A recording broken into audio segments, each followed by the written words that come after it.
Na kushukuru kwa nafasi, na nichukue nafasi hii kumshukuru Mwenyezi Mungu mwingi wa rehema aliyenijalia uzima kusimama tena kwenye bunge lako tukufu. Mheshimiwa Mwenyekiti, lakini niwashukuru sana wananchi wangu wa jimbo la Nkasi Kaskazini kwa ushirikiano mkubwa ambao wamekuwa wananipatia, lakini imani kubwa walioijenga kwangu kuwa mwanamke wa kwanza katika historia ya nchi yetu na mkoa wetu wa Rukwa kuchaguliwa kuwa mbunge wa jimbo la Nkasi Kaskazini. Na imani hiyo nimeilinda na nitaendelea kuilinda. Mheshimiwa Mwenyekiti, lakini nimshukuru Mheshimiwa Waziri Mkuu kwa ziara aliyoifanya kwenye mkoa wetu na jimbo langu. Ziara zote ambazo amekuwa anazifanya Waziri Mkuu ni ziara zenye tija, zenye maagizo, na unaona faida ya ziara anazokuwa anazifanya. Kwa hiyo upande wa kumsaidia Mheshimiwa Rais na yeye kama mtendaji mkuu wa serikali, kiukweli viatu hivyo vimemtosha na amevitendea haki, na ametendea haki nafasi hii. Mheshimiwa Mwenyekiti, pamoja na mema mengi ambayo yalifanyika kwenye ziara yake, nina mambo machache ya kushauri.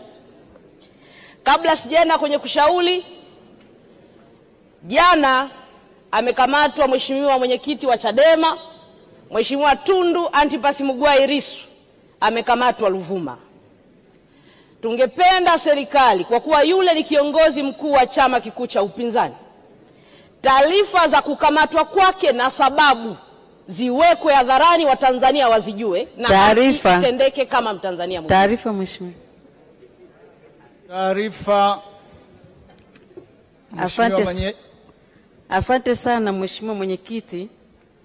Naomba nimpe taarifa Mheshimiwa mdogo wangu Kenan, mbunge wa Nkasi.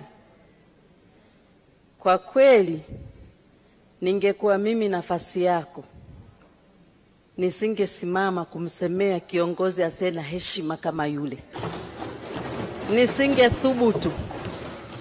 Kiongozi huyo nawe muite wewe ni kiongozi, mimi nimemshangaa.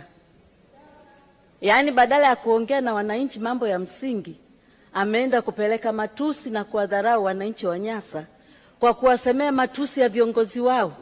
Akome kabisa. Taarifa. Mheshimiwa Aida Kenan, taarifa kutoka kwa Mheshimiwa Esther Manyanya. Mheshimiwa Mwenyekiti, nimuombe tu mama yangu.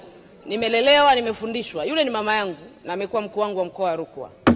Ni wajibu wangu kama mbunge, na nimesimama kuiambia serikali haki itatendeka. Mimi naamini na historia nchi yetu endelee kujengwa ya amani na utulivu. Kama kuna kosa limefanyika, liwekwe hadharani kosa lilolifanya na sababu za kukamatwa. Mheshimiwa Mwenyekiti, naomba niendelee. Endelea na mchango wako.